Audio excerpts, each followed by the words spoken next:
नमस्ते दोस्तों, मैं अंकुर का स्वागत करता हूं अपने YouTube channel ability by chance पर। और इस वीडियो सीरीज़ में हम बात करेंगे कार्बोहाइड्रेट मेटाबॉलिज्म के बारे में। और आज की पर्टिकुलर वीडियो में बात करूंगा कार्बोहाइड्रेट के डाइजेशन के बारे में। और इस वीडियो में मैं बताऊंगा कि शुगर या कार्बोहाइड्रेट किन किन डिफरेंट स्टेजेस से होकर गुजरता है अपने डाइजेशन प्रोसेस में, और कौन कौन से डाइजेस्टिव ऑर्गन इसमें हेल्प करते हैं। तो चलिए शुरू करते हैं। तो कार्बोहाइड्रेट के डाइजेशन को समझने के लिए मैं इसे 3 भागों में बांट देता हूँ, माउथ, स्टमक और इंटेस्टाइन। अब हम एक एक करके इन तीनों के बारे में बात करेंगे कि माउथ, स्टमक और इंटेस्टाइन कैसे कार्बोहाइड्रेट के डाइजेशन में मदद करते हैं।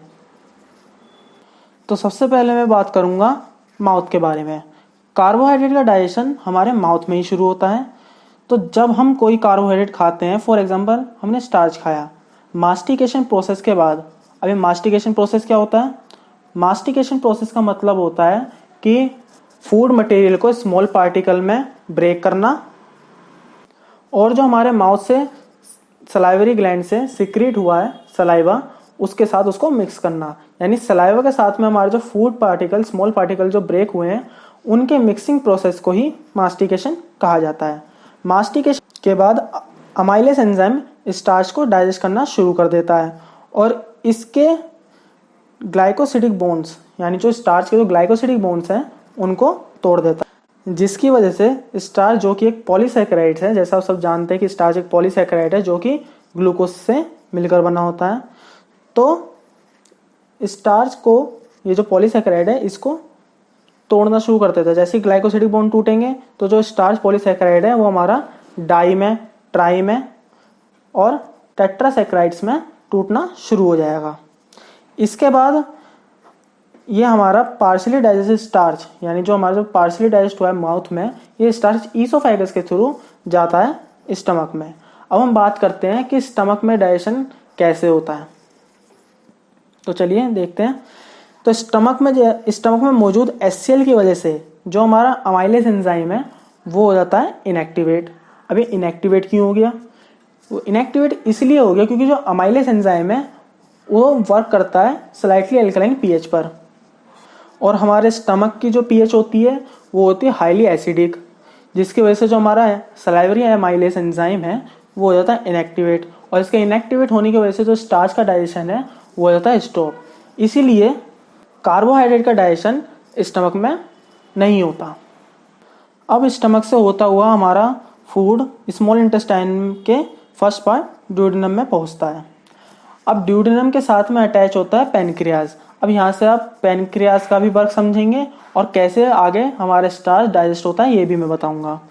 तो पेनक्रियाज जो ड्यूडेनम का अटैच है वो सिक्रीट करता है पेनक्रियाटिक जूस। अब कार्बोहाइड्रेट डाइजेशन में पेनक्रियाटिक जूस जो सिक्रीट करता है पेनक्रियाज, उसमें 2 चीज होती हैं। पहली होती है सोडियम बाइकार्बोनेट और दूसरी होती है पेनक्रियाटिक अमाइलेज। अब मैं इन दोनों के बारे में बताऊंगा कैसे हेल्प करते हैं डाइजेशन के वक्त इन इंटेस्टाइन। अब इंटेस्टाइन में क्या होता है कि स्टमक से जो हमारा फूड आया वो एसिडिक पीएच में है, तो जो सोडियम बाइकार्बोनेट जो पेनक्रियाटिक जूस से सिक्रीट हुआ वो उस पर वर्क करता है और उसकी पीएच को न्यूट्रलाइज कर देता है और स्लाइटली अल्कलाइन भी कर देता है, जिसकी वजह से जो पेनक्रियाटिक अमाइलेज एंजाइम है वो दोबारा से स्टार्च पर काम करता है, जिसकी वजह से हम ये कह सकते हैं कि अमाइलेज एंजाइम स्मॉल इंटेस्टाइन में आकर के दोबारा से रीएक्टिवेट हो जाता है। और जैसे ही हमारा अमाइलेज एंजाइम रीएक्टिवेट हो चुका है तो वो फिर से स्टार्च का डाइजेशन शुरू कर देगा। जो स्टार्च हमारा डाई ट्राइसैकेराइड्स में टूटा हुआ था उसको फर्दर और डाइजेस्ट कर देगा, और जैसे जैसे हमारा फूड ड्यूडेनम से जुंजनम में पहुंचेगा, स्मॉल इंटेस्टाइन का जो दूसरा पार्ट है, वहां पे पहुंचते हुए जो डाई और ट्राइसैकेराइड्स थे वो मोनोसैकेराइड्स में टूट चुके होंगे। यानी स्टार्च का जो मोनोसैकेराइड्स है वो क्या है, ग्लूकोज में टूट चुके होंगे, और जो ग्लूकोज मॉलिक्यूल है हमारा स्मॉल इंटेस्टाइन की ल्यूमेन से होते हुए स्मॉल इंटेस्टाइन के म्यूकोजल सेल्स में पहुंचता है, और स्मॉल इंटेस्टाइन के म्यूकोजल सेल्स में ही अटैच होती हैं ब्लड कैपिलरीज।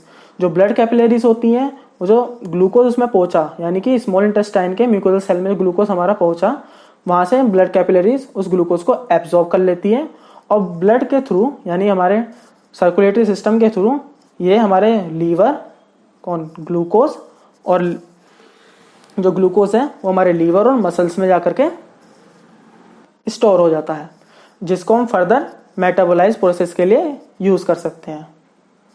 अगर आपको हमारी वीडियो अच्छी लगी तो लाइक करें, शेयर करें और सब्सक्राइब भी कर दें। Thank you for watching our video.